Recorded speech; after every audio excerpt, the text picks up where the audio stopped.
Hola, buenas tardes. Yo soy Dredd y el día de hoy quiero hablarles de la pentalogía de Warhammer Fantasy denominada El fin de los tiempos. Para eso les voy a hablar un poco acerca del primer libro que se llama El retorno de Nagash y que fue escrito por Josh Reynolds. Esta obra, junto con sus cuatro compañeras, ha sido publicada por Tinun Mas de Editorial Planeta. Lo primero que les quiero decir es lo siguiente. Esta es la introducción general de toda la obra. Dice así: el mundo se muere, pero ha sido así desde el advenimiento de los dioses del caos. Durante más años de los que pueden contarse, los poderes malignos han codiciado el reino mortal. En multitud de ocasiones han intentado apoderarse de él, y sus paladines han comandado vastas hordas que se han adentrado en los territorios de hombres, elfos y enanos, pero siempre fueron derrotados. Hasta ahora. En el gélido norte, Arcaon, un antiguo templario del dios guerrero Sigmar, ha sido coronado como el elegido del caos.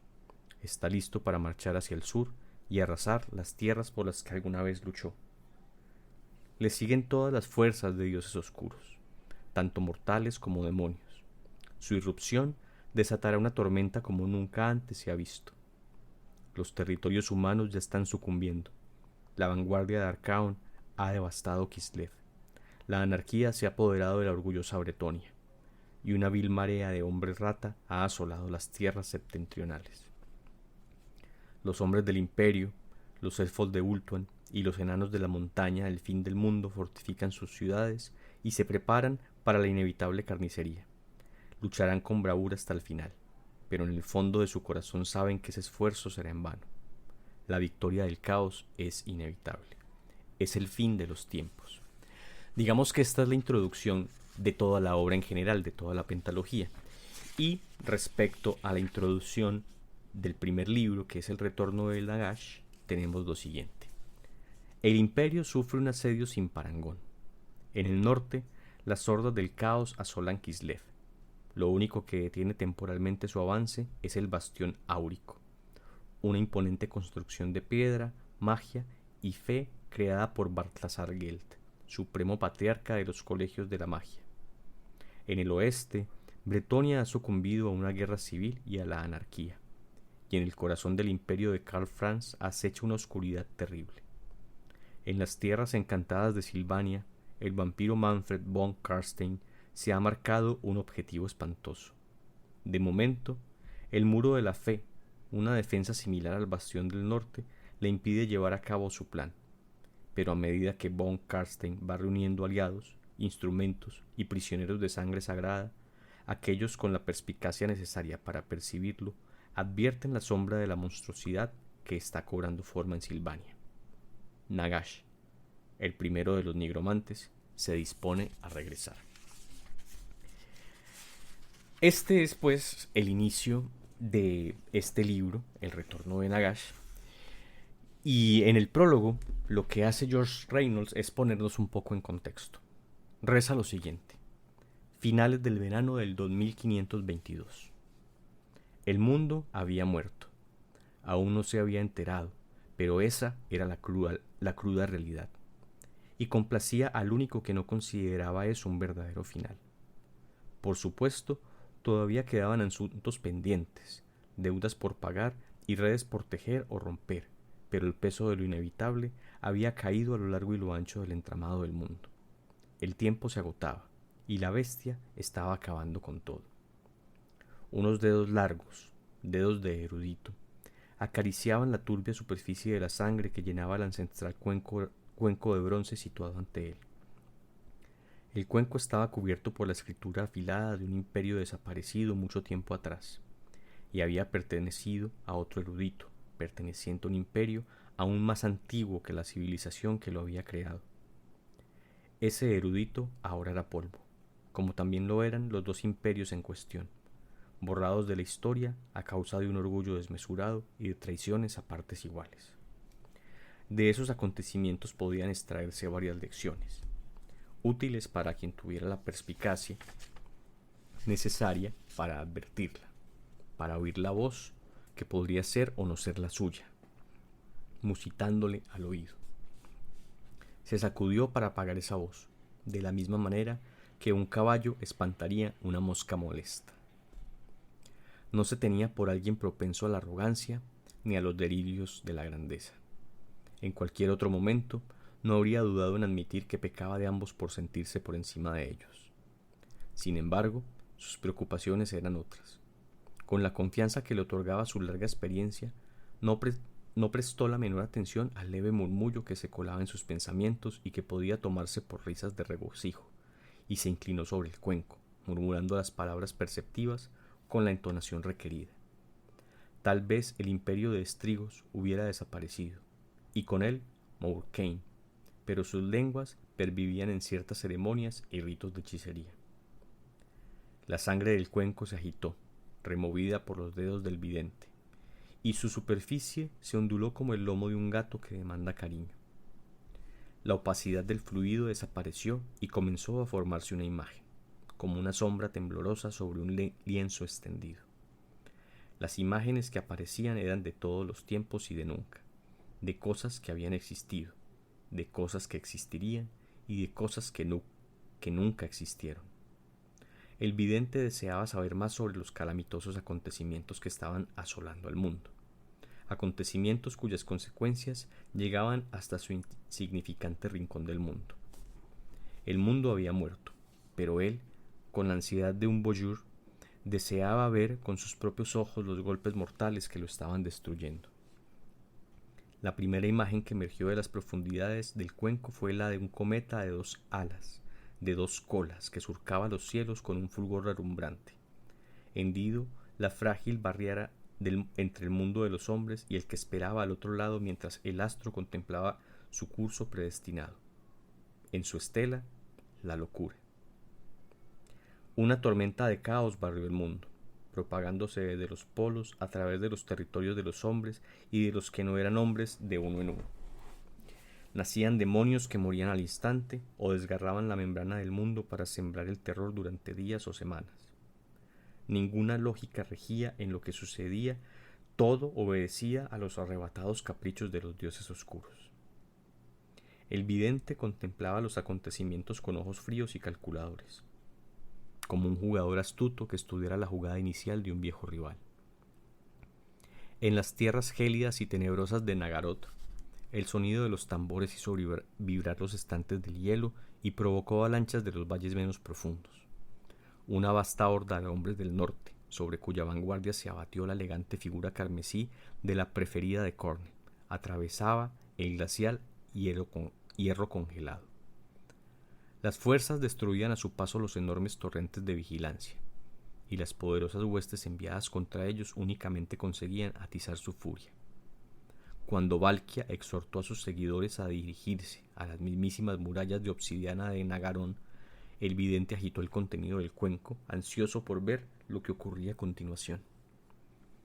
La imagen cambió y mostró los grandes muros de pálida piedra que se alzaban desde las exuberantes selvas de la lejanía y de la lejana Lustria. Allí, en el corazón de las ruinas de Shautek, unas criaturas escamadas batallaban contra seres diabólicos. El resto de la jungla era pasto de las llamas, y las grandes ciudades templo habían quedado reducidas a ruinas, mientras todo un continente se tambaleaba y ardía. La pira en la que se había convertido Lustria brillaba con tal intensidad que el vidente se estremeció y tuvo que apartar la mirada.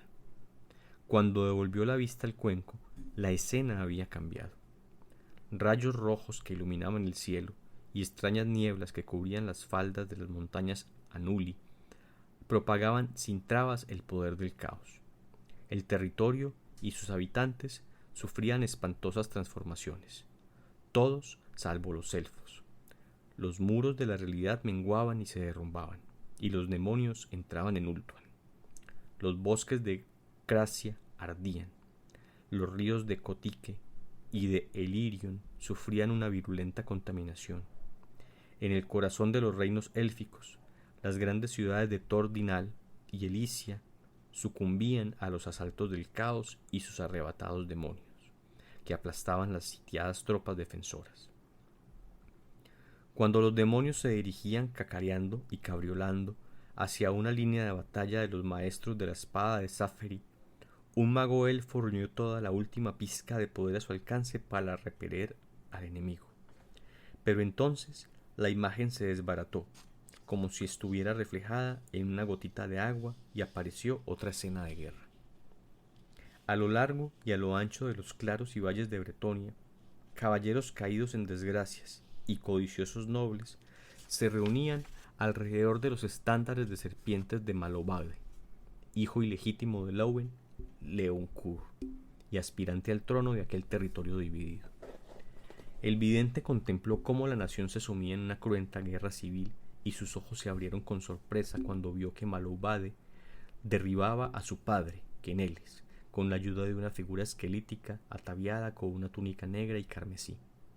Su cráneo, con unos dientes negros como el cielo oscuro, relumbró con energía maligna cuando echó hacia atrás la cabeza y profirió una carcajada de victoria al ver a Leoncourt estrellarse contra el suelo, aparentemente asesinado por su propio hijo. Arhan, el negro, estaba en Bretonia, y solo ese hecho hizo que el vidente se sintiese tentado a continuar mirando. Sin embargo, la imagen ya estaba difuminándose, de modo que no cedió a la tentación. Ya tendría tiempo más tarde de dedicarse a esa clase de investigaciones. Una nueva imagen osciló hasta cobrar forma, en los profundos valles de hielo y en las gigantescas cumbres de la cadena montañosa conocida como las cuevas.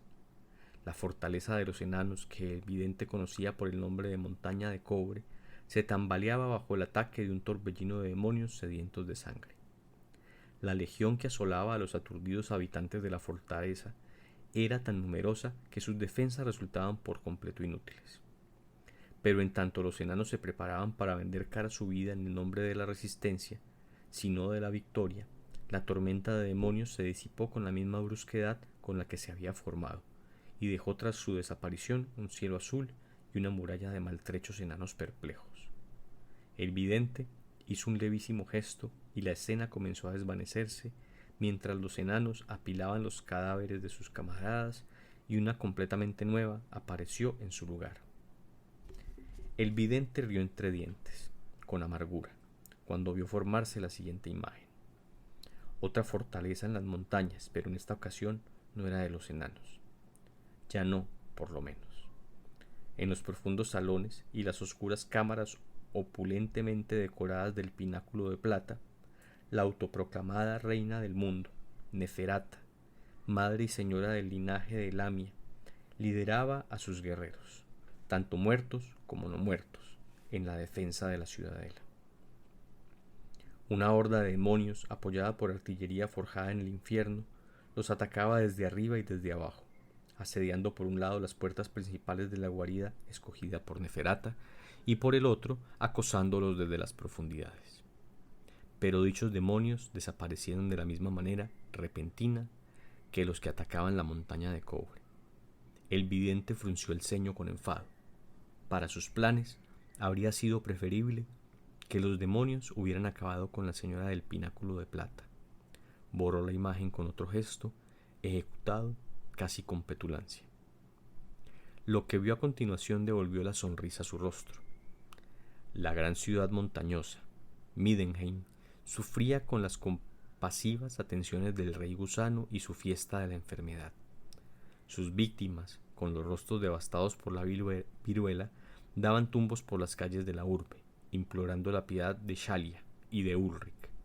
Las heridas abiertas en su piel supuraban un repugnante pus, y sus cuerpos eran arrojados a las piras que ardían en cada plaza, mientras continuaban suplicando a los dioses en vano. El vidente pensó que Yerek había dado lo que fuera por presenciar aquella escena, y una risita escapó de su boca. La imagen fluctuó y cambió. Continuó riendo mientras contemplaba cómo se desmoronaban bajo el tenebroso ramaje de las profundidades de Atel Loren las fabulosas construcciones conocidas como las cámaras del invierno, y en los claros sagrados del ramal del estío se vertió una horda escandalosa, mugre demoníaca. Árboles milenarios, incluido el roble eterno, se resquebrajaban y se partían. De su interior salían en masa gusanos y moscas, y el suelo del bosque se cubría de la sustancia de la putrefacción. Claros devastados se convertían en el lugar de reunión de monstruosas manadas de hombres bestia que se adentraban en el bosque, rebuznando y chillando. El vidente, complacido, movió una mano para borrar la imagen. Sin embargo, su satisfacción se desvaneció en cuanto la sangre del cuenco se agitó y mostró un rostro plagado de cicatrices, coronado por una cresta roja de grasiento pelo apelmazado. Un hacha resplandeció y un hombre bestia retrocedió, con el rostro de facciones caprinas desencajado por el miedo y el dolor. La criatura se derrumbó y el hacha cayó sobre ella y le separó la cabeza deforme del grueso cuello. El ser que blandía el hacha, un enano, lanzó lejos la cabeza de una patada y enfiló por otra calle de edificios carbonizados de una ciudad del norte que había sucumbido a la locura y a la devastación. El vidente conocía al enano, tuerto y demente, de un encuentro anterior de infausto recuerdo. La nieve se arremolinaba alrededor del enano mientras éste se abría paso por la ciudad a hachazo limpio, con su arma rúnica impregnada de la sangre de hombres bestia, trolls, bárbaros del norte y renegados que iban apilándose a sus espaldas. El vidente no vio ni rastro de su compañero humano y se preguntó si habría muerto. Esta idea lo complació infinitamente. La imagen se expandió siguiendo las andanzas del enano, y ante los ojos del vidente las aguas del río Aver se tiñeron de sangre cuando de sus profundidades corrompidas emergieron en masa unos demonios aullantes que se desplegaron por Averland, quemando y asesinando a toda criatura viva que se encontraba a su paso. Como había ocurrido con el resto de las incursiones de demonios, la sangrante hueste se evaporó momentos antes de alcanzar la muralla de Aberheim. La ciudad de Aberheim se difuminaba en las oscuras entrañas de Darwall. Los árboles están arrancados de raíz y arrojados a ambos lados a medida que un auténtico colmillo de piedra, más alto que la más alta de las construcciones jamás concebidas por los humanos, emergía del suelo corrompido y se alzaba en línea recta por el cielo. Un relámpago de origen sobrenatural engalanaba la punta del monolito. Similares obeliscos deformes se alzaron por encima de los árboles del bosque de Arden y brotaron en las tierras heladas de la lejana Nagaroth, así como en el gran bosque y en los sitiados claros de Atel Loren. Algunos escupían llamas y otros exudaban contaminación, pero todos ellos palpitaban con una energía oscura. Los hombres bestias se congregaban en torno a ellos para llevar a cabo bulliciosos ritos, el peor de los cuales hacía que un hombre era tan sensible a la crueldad como el vidente hiciera una mueca de asco. El vidente profirió una exclamación de repugnancia con los dientes apretados y agitó la sangre del cuenco con los dedos para no seguir viendo las actividades de las bestias y para conjurar otra imagen. Ante sus ojos apareció Null, arrasada por la violencia generada por las multitudes de fanáticos y de agoreros que llenaban sus calles chillando y flagelándose. Las mansiones de los ricos sufrían saqueos y desdichados nobles morían colgados de una soga o destripados por muchedumbres arrebatadas. Incluso la condesa von Liebitz fue arrancada de su tocador y llevada a rastras en medio de una tormenta de acusaciones que abarcaban desde el adulterio a la brujería. El vidente hundió un dedo en la sangre revuelta y borró el rostro desencajado de la condesa para sustituirlo por los territorios nevados de Kislev. Como en el caso de Nagaroth, el suelo de Kislev temblaba con el paso de las masas de hombres del norte que se dirigían hacia el sur. Todas las tierras al oeste de Volgasgrado estaban infestadas de demonios y de bárbaros. A lo largo del río Linik, la reina de hielo lideraba lo que quedaba de sus guerreros en consecutivas batallas con los invasores. En tanto la zarina cabalgaba a la cabeza de sus jinetes ungoles en la carga contra las estridentes hordas, el vidente removió el contenido del cuenco y trató de no hacer caso a la vocecita que le exigía con insistencia su atención. Estaba de nuevo en Bretonia. Una figura enfundada en una armadura verde se quitó el yelmo y dejó al descubierto las facciones de Gilles el Bretón, fundador y rey de aquel reino, quien a su regreso, tras estar desaparecido durante algún tiempo, se proponía recuperar el trono. El vidente rió y se preguntó qué pensarían de eso Malovade y Arjan. Se concentró en la sangre agitada y sustituyó la imagen del rey reaparecido por los ejércitos de Ostermark, Talaveklan y Hochland, que colisionaban con una enfervorecida hueste que marchaba bajo el estandarte de la monstruosidad conocida como Vidic el Maldito, en los campos y las zanjas de asedio frente a las almenas del castillo von Rauken. Alebrand Ludenhoff, conde elector de Hochland, se irguió sobre la muralla del castillo sitiado y perforó con una bala de su fusil uno de los cráneos del maldito, con lo que obligó a la criatura a retroceder y a sus tropas a dispersarse. El vidente agitó una mano. Las imágenes se formaban ahora más rápidamente, y algunas aparecían y se desvanecían antes de que tuviera tiempo de mirarlas con detenimiento. Empezó a dolerle la cabeza a causa de la frecuencia y de la intensidad de las escenas reflejadas en el cuenco. Las hordas de los desiertos del norte no solo atacaban los territorios meridionales y occidentales, también se desplegaban hacia el este y cabalgaban por miles contra el gran bastión. Kazaks, Kuls y Kurgans acumulaban ingenios demoníacos, y docenas de señores de la guerra y caudillos lideraban a sus guerreros contra la defensa del bastión. El humo que ascendía desde la batalla era visible desde lugares tan remotos como los reinos fronterizos. La imagen fluctuó y desapareció antes de que el vidente pudiera ver si el bastión sucumbía finalmente. Esta es básicamente una introducción del prólogo. No quiero extenderme más para no hacer el episodio de hoy muy largo, pero lo que estamos viendo es la visualización por parte de Tanquol, un Skaven, una rata Skaven, que es como un tipo de rata humanoide.